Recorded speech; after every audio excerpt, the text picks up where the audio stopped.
नमस्कार दोस्तों, ocean network में आपका स्वागत।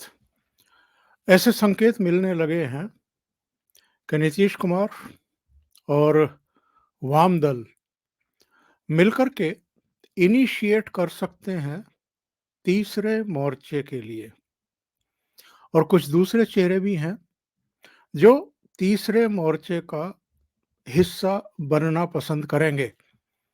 जैसे हरियाणा में इंडियन नेशनल लोकदल है या केसीआर है या अगर ये लोग प्रयास करें तो बीजू जनता दल के नेता नवीन पटनायक हैं।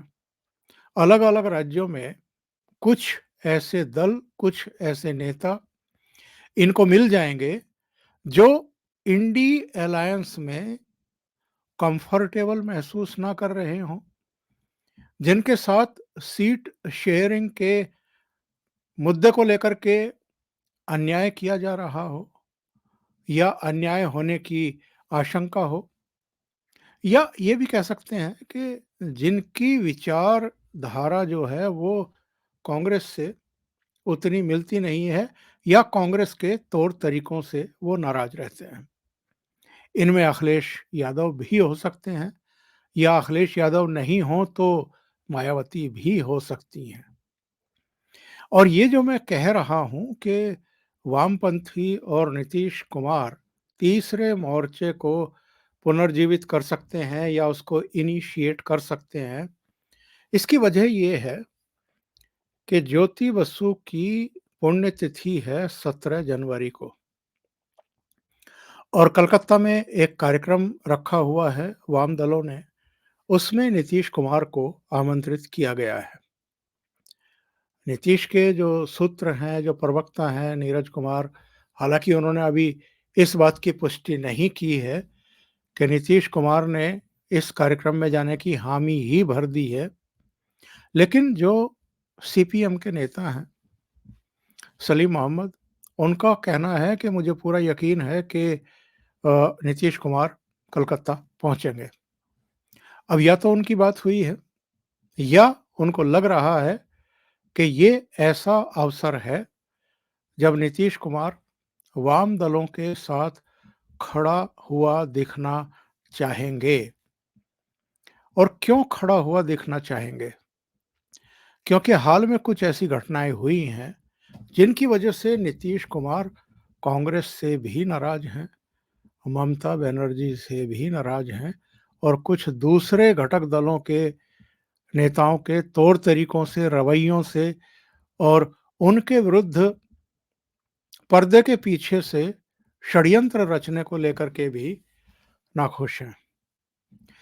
3-4 दिन पहले दिल्ली में जब कांग्रेस ने बिहार में सीट शेयरिंग के लिए दोनों दलों को आमंत्रित किया, यानी लालू यादव की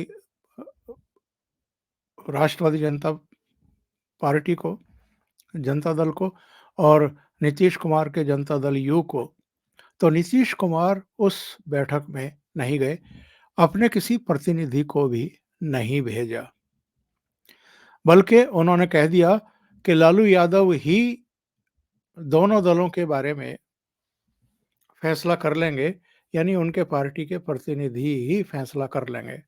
उनकी पार्टी की तरफ से मनोज झा गए थे और संभवतः सोमपाल थे। तो नीतीश कुमार का दिल्ली अपने प्रतिनिधि को नहीं भेजना सीट शेयरिंग के मुद्दे पर, ये शो करता है कि जिस तरीके से उनको संयोजक बनाए जाने की प्रक्रिया को बाधित किया जाता रहा है और इस खेल में कांग्रेस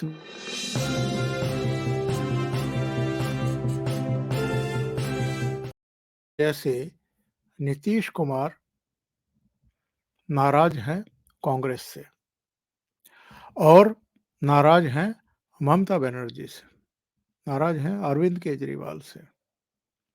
वैसे तो वो लालू यादव से भी नाराज हैं। बताते हैं कि 4 बैठकें अब तक इंडी अलायंस की हो चुकी हैं, लेकिन लालू ने किसी भी बैठक में संयोजक के तौर पर नीतीश का नाम आगे नहीं किया है। लोगों का तो यहाँ तक दावा है कि नीतीश कुमार की अगर चले या उनकी मर्जी पूरी करने के लिए भारतीय जनता पार्टी का नेतृत्व तैयार हो, तो वो फिर पलटी मार करके भारतीय जनता पार्टी के खेमे में जा सकते हैं, अभी भी जा सकते हैं। लेकिन भाजपा इस बार उनको भाव नहीं दे रही है, संकेत नहीं दे रही है। अभी हाल में आपको याद होगा 4-5 दिन पहले ही नीतीश कुमार को संयोजक बनाया जा रहा है, ये खबर चली थी मीडिया में। और ये भी सूचना मिल रही थी कि केजरीवाल की उद्धव ठाकरे से बात हुई है, फला की ढिमकाने से बात हुई है, ढिमकाने की फला से बात हुई है। उसके बाद ममता बनर्जी की तरफ से एक बयान दिया गया या ये कहा गया कि ममता बनर्जी इसके खिलाफ है और ममता बनर्जी को लगता है कि अगर नीतीश बाबू को संयोजक बनाया जाता है तो इसका इंडी अलायंस को या दूसरे घटक दलों के नेताओं को फायदा उतना नहीं मिलेगा जितना नीतीश कुमार को मोदी वर्सेस नीतीश कुमार होने के बाद बिहार में मिल जाएगा। यानी वो मामला एक बार फिर ठंडे बस्ते में डाल दिया गया। अब हालत ये है कि केरल को लेकर के वाम दलों और कांग्रेस में कोई समझौता नहीं होने जा रहा है। वाम दलों ने तो इस बार राहुल गांधी को भी कह दिया है कि आप वायनाड की जगह कोई और सीट तलाश कर लें तो बेहतर रहेगा। वहां से वो किसी और को लड़ाना चाहते हैं। पश्चिम बंगाल में ममता बनर्जी वाम दलों को बर्दाश्त ही करने को तैयार नहीं है। वो तो कांग्रेस को भी बर्दाश्त करने को तैयार नहीं है। केवल 2 सीटें जहां से कांग्रेस जीती थी, एक बरहमपुर और एक और, बस वो 2 सीटें वो कांग्रेस के लिए छोड़ना चाहती है। तो अधीर रंजन चौधरी का बयान भी इधर आया है। उन्होंने कहा है कि गठबंधन धर्म के नाम पर अगर 42 में से केवल 2 सीटें कांग्रेस को लड़ने के लिए मैडम कह रही हैं ममता बनर्जी, तो फिर कांग्रेस का क्या फायदा है? कांग्रेस क्यों इतना बड़ा त्याग करे? जबकि ममता बनर्जी दिसंबर में ये बयान दाग चुकी हैं।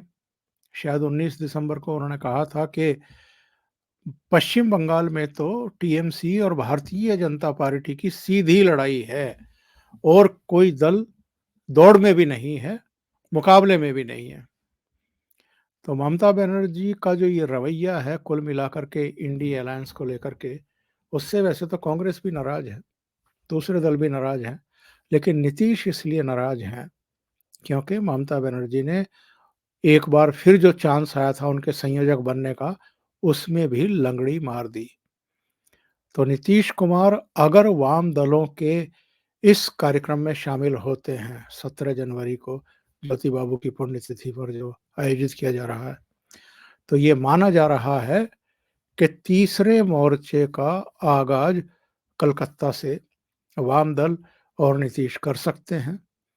और कई राज्यों में कई घटक दल हैं इंडिया अलायंस के या जो अभी इंडिया अलायंस के साथ नहीं है, जो तीसरे मोर्चे में खुशी खुशी शामिल हो जाएंगे। तो ऐसे में 2024 के लोकसभा चुनाव से पहले मुझे लगता है कि अभी पिक्चर बाकी है। अभी के लिए इतना ही। बहुत बहुत धन्यवाद। अगर आपको ये चैनल और इसके कंटेंट पसंद आ रहे हैं तो लाइक करें, कमेंट करें, वीडियो को शेयर भी करें। अभी तक अगर आपने ये चैनल सब्सक्राइब नहीं किया है तो सब्सक्राइब कर लें और साथ में लगे बेल आइकॉन को दबा दें ताकि आगे आने वाले वीडियो और उनके नोटिफिकेशन आप तक पहुंचते रहें। बहुत बहुत धन्यवाद। नमस्कार।